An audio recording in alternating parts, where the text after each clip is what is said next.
AI, business planning, do they work together? Are they friends? Should you use it? Should ya? Should ya? Let's go.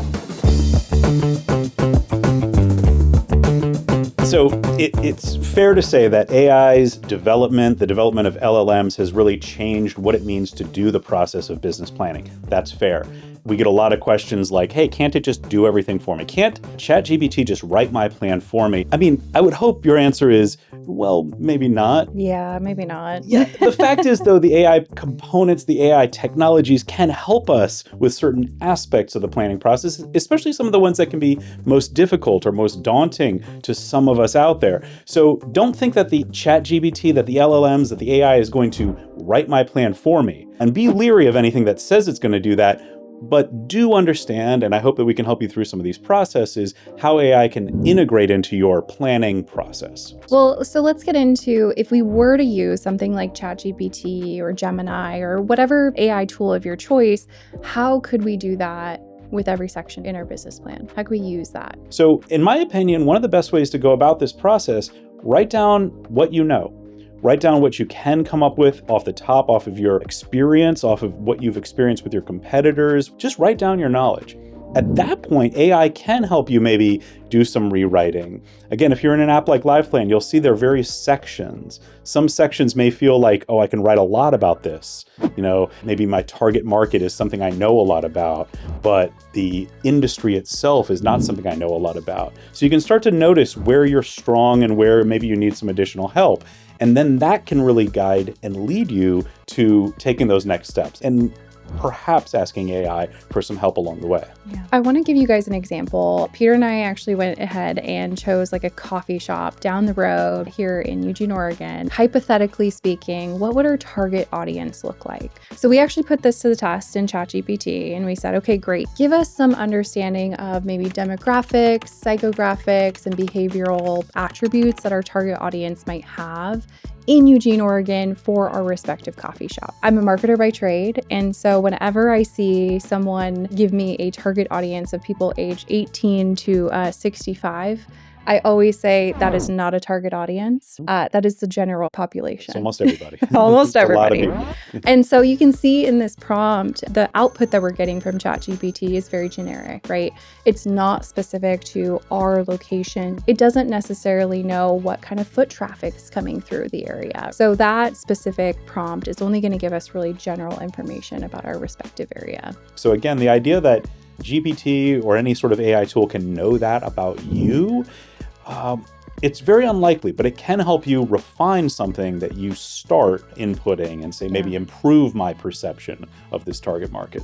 So the next prompt here was an example of write a marketing plan for me. Again, kind of gave them some understanding of who our target audience really is, maybe age 25 to 45 versus the whole entire general population that it gave us prior. And, tell me maybe what my positioning might be in the market, given, the competitors in the area. And it confidently told us, what our unique value propositions might be. Some things like having high quality sourced coffee, speed and convenience, even sustainable practices. Now, are these different than my competitors?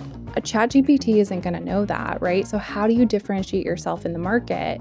It might just be worth you as the business owner sitting down and doing a SWOT analysis to understand what is the positioning of A coffee shop, B coffee shop, and C coffee shop versus your coffee shop, right? When it comes to marketing plan, instead of trying to prompt GPT to give you the right answer, I like using it in a context like this to say something like, my prompt would be, tell me all of the potential marketing channels that would be included for a potential marketing plan for a company like mine. And that way I can go through that marketing plan and say, not going to do that, not going to do that. Oh yeah, that one's most important to me, not going to do that. So again, I'm using this as a friend who does have a lot of knowledge and they know what a marketing plan should look like, but they know nothing about me is my assumption. So that way it just makes it easier. It makes it more like a fun little checklist. And I can use that. That's a functional use as opposed to trying to get it to write it for me. Right. Write your marketing strategy strategy for you versus, right, the little things, right? What channels are we going to exist on? Maybe what creative we're going to run, right? What should I say in this Facebook post or Instagram, whatever it might be, right? That's all really easy stuff for GPT to do for us. The next one here was all about milestones and planning those milestones in your business. So for our coffee shop example, maybe we're not open yet. And what is the process we need to get through to get to opening day? Well, we need to order our equipment, right? We need to open our doors. We need to get customers in the door. So ChatGPT gave us a good list here of just kind of our year one milestones. Business planning finalization. That's the first step. I love that that's even in there, right? We love a good business plan. Yeah. Getting your legal, registration, things like that done. Okay, great. Might not be like, top of mind necessarily. Not that exciting for some. Yeah, but it's one of those mundane things that you have to do, right? Insurance coverage, website launch. None of this is necessarily helping me open my doors, but it is helping me get my business established correctly. It gives us some good understanding of maybe things to add to our checklist.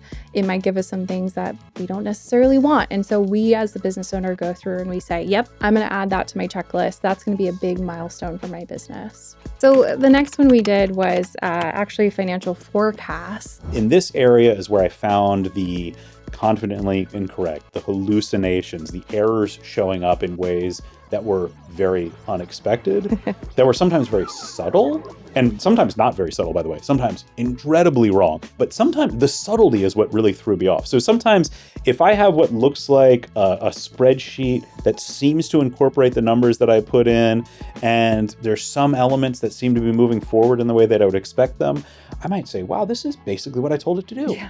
I'm ready to walk right into a bank now. If somebody asked me a question about this spreadsheet, down here in, table 3, cell D6 or something, well, why does this number go up and then back down? And I would say, oh, I don't know. The AI did it for me. Yeah. Is that what I would really say? No, well, because I hadn't reviewed this, but it actually doesn't make any sense why the number goes up and then back down, or why certain things fluctuate in ways that don't follow the story I'm trying to tell about this business, because the AI was trying to make things up. AI is not going to understand your business strategy, right? If you have a marketing campaign that's going to happen in August for the pumpkin spice season and you have a big influx of sales, your lender's going to ask you about that, and you need to be able to speak to that. How does that relate back to your business strategy? And I think GPT in this case could help you understand, the terminologies around financial forecasting. If you're like, what is a revenue stream? I have no idea how I should put that in my financial forecast. It can help you through that, but it's not going to do it for you. So we've talked about this tool called Live Plan quite a bit throughout this video. Yeah, I like it. We recommend you guys check it out. There's a 14-day free trial actually linked down below in the description. Take a, couple weeks, test it out, build your plan, maybe play around with some forecasting tools, and let us know how you like it. Yeah, you'll see the parts where AI is integrated. It's a very helpful integration. It tries to be as useful, but also doesn't try to distract from the main purpose of the planning process. Get into the forecast and let it suggest some revenues and expenses for you. That's what I love doing. Yeah. All types of industries, all types of businesses. I think it can be really useful for you. It's got the AI stuff integrated. Yeah.